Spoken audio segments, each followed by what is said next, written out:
All right, welcome to another episode of Political Animals slash Political Gurus, where we always give you a deep analysis of what's going on. Now, what we're going to talk about today is Trump's speech, which has been the only thing they're talking about in the news in America today. He gave a speech today in which he formally declared that he's at war with crime and homelessness in the capital of America, Washington, D.C. He said that an executive order has been passed in which he said it's a public this is a public emergency. And to cut it short, what he's going to do now, he's planning to bring in federal agents within New York, vamp up, not New York, within DC, vamp up the police presence, and also bring national troop guards. He's also saying that because of this federal emergency, the DC police will be answering to him directly. Now, a lot of liberal people are going to complain again and say that the reason he's doing this is to, castigate a liberal city, to embarrass the liberal and the so-called woke, and also it's an overreach of power. Uh, they may be right, but I think that the real question we should ask is how does a city like DC have now where congressmen and senators aren't safe? Several of them have been carjacked. Rand Paul's senator was, or one of his aides was stabbed. And I live close to DC. And Kool-Aid, you've seen me say this even before Trump said this. Didn't I say this place is a war zone? You've heard me say that before, right? It's an Yeah. absolute war zone, and something needs to be done. Now, once again, the Democrats will say that Trump's plan is heavy-handed and it doesn't address the social issues in DC, which I think is correct.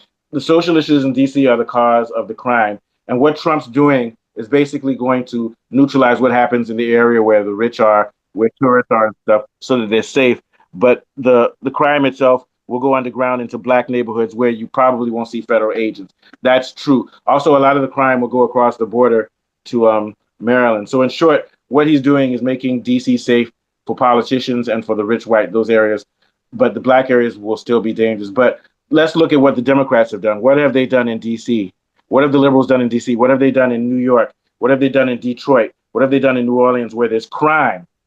A lot of crime, and rich and poor aren't safe. They've done nothing to address these problems. So I'm really not listening to them now when they're criticizing Trump, because the reason we have this problem is that the Democratic Party and the liberal movement, which has had the trust of black people, has done nothing to address the concerns of black people, the safety of our neighborhoods, safety through, let's not talk about police.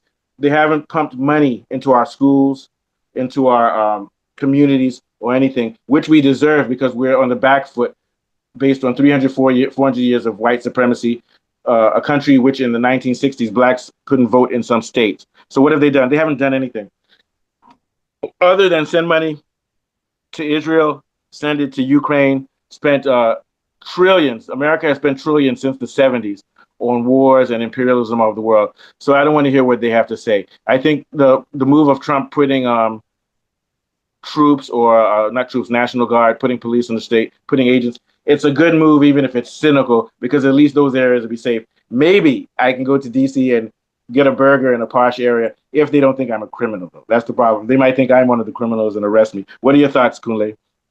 Yeah, I think the question is this: there is no issue, there is no question that Washington D.C. is an unsafe area and full of vice and crime and violence, and that needs to be addressed. This question is agreed by both left, right, center, whatever, whichever spectrum you come from. Everybody agrees that there is a problem there.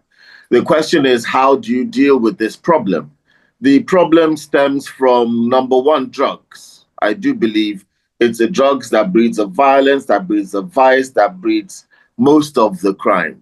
So they need to identify the drugs, the gangs, and then they need to start clearing out the drugs. Then, when you clear out the drugs, how do you do that?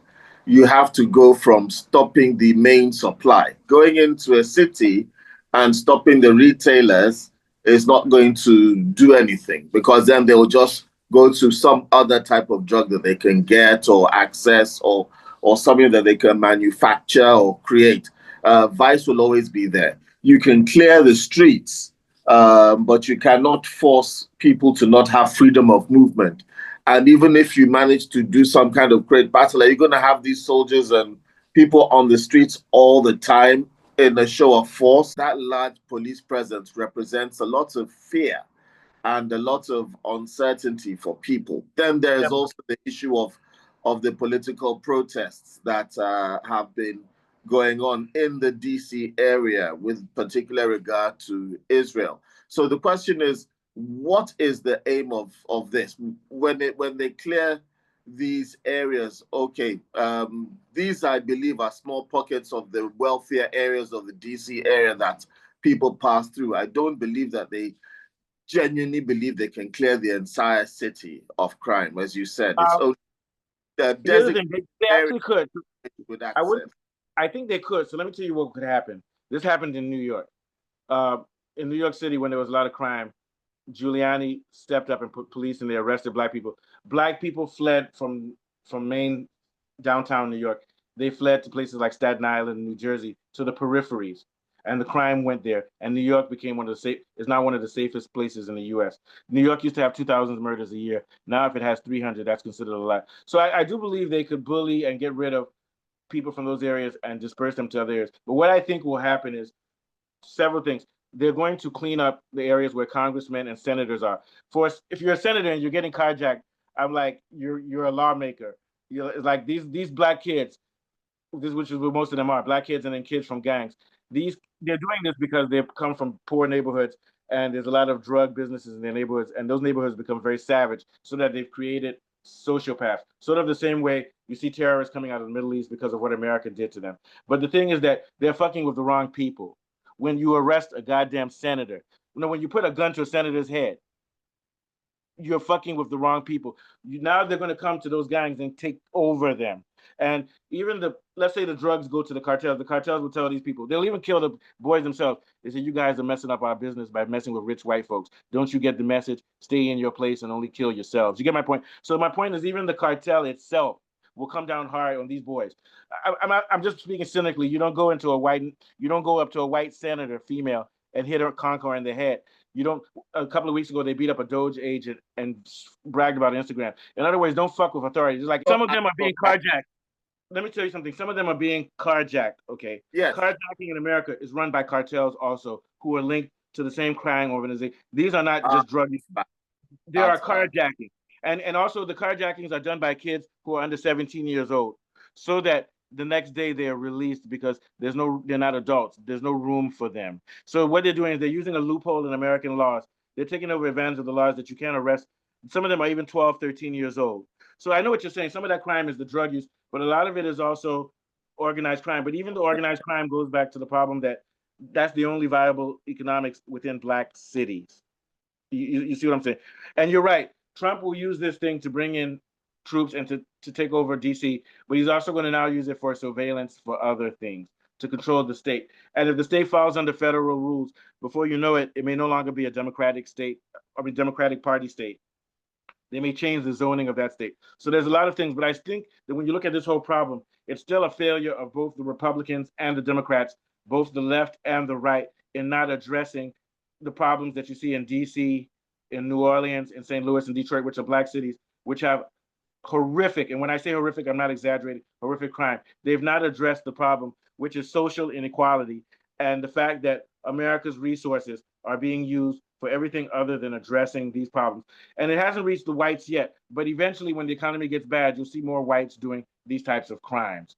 So America is decaying, and neither the Democratic or the Republican Party is addressing the issue, which is that we need to have some sort of socialistic vision. When I say, because I know in America socialism is a bad word, but if you can use money, corporate welfare, if you can use money so that Elon Musk doesn't have to pay taxes and stuff, you can give breaks for them. If you can cover 75% of Ukraine's military, if you can cover 40 to 50% of Israel's military and actually prop up Israel as a country in which all of them have free education, free healthcare, and everything, then why can't you spend money on having an intervention in our poor black and white neighborhoods, so that not just giving these guys money, but pump in infrastructure, resources, school, jobs, opportunities, all of this would go away. And this goes back to what Marjorie Taylor Greene said. I don't think Marjorie Taylor Greene cares about how black kids in DC are doing, but she's identified the first big problem.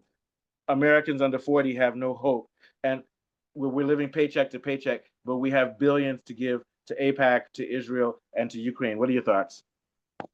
Yes, it's becoming quite clear to America that to solve these problems at home, they need to stop with all the projection of aggressive and expensive actions abroad. It's twofold. It's not only that. One is the inequality wealth and the taxation of the rich. Yeah. That is actually financially the biggest one.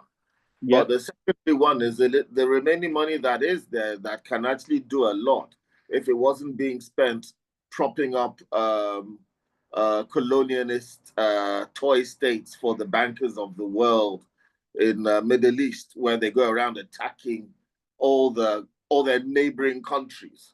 They would save a lot of money, they would save a lot of goodwill, and it would affect them financially. So I think that if they can pull out of the wars, then they can use that money that is saved to improve the lot of the American people. But I do not. I do fear that that's not going to happen. America is still funding Israel's genocide in Gaza. That hasn't abated. The Ukraine war, well, America is still failing, and Europe is able to step in there. Yeah. But you see, the problem with what Trump is trying to do short term, it might be good for the visuals. But I mean, at the end of the I would day, say Trump has cut some military spending, but the overall military bill is still in the 800 billion or something ridiculous like that. So it's not that he's cut spending; he's just cut who he's spending on. A lot of his money will now be redeployed to trying to catch China, trying to encircle China. And like you said, he's still spending with Israel. Yeah, go ahead. yeah, at the end of the day, you'd have to do stop and search on almost everyone. Because if I'm a cartel member and I want to move weapons and drugs around, I know that I'm going to use white people. So you have to start stopping and searching loads and loads of white people. Oh, the government Uh, is not going to do that. And I would even say the U.S. government is involved in drug sales. It's just that they don't want to see this rampant crime in rich areas. That's their. exactly. Even if they wanted to use law and order to stop the rampant crime, Mhm. the way they do it is by the border. It's fentanyl. Where's fentanyl coming in from? The Mexican border. That's what they need to go and address. If they address that and they address the drug epidemic, they're fine. But as we know, the CIA was the one that started this drug epidemic, enabled the cartels, and we've even learned that the money that was raised from these cartels was what managed to help a lot of people survive COVID. That Yeah. it was this cartel money. So it's there to stay. They see it as an entire industry. So I don't know whether they're going to deal with that problem or not. If they don't deal with that problem, they can't solve it. They can move it around, but Yeah. it's like you have a cancer on your hand. You want to move it to your elbow. It's still there. And eventually, it's going Still to there. actually, It's still affecting like your cancer, whole body. it's going to eventually take over the whole body of the country. Yes, It's going to exactly. So it doesn't matter where you move it on your body. If you don't solve the problem, it's just going to grow and grow and Yeah. eventually destroy you. So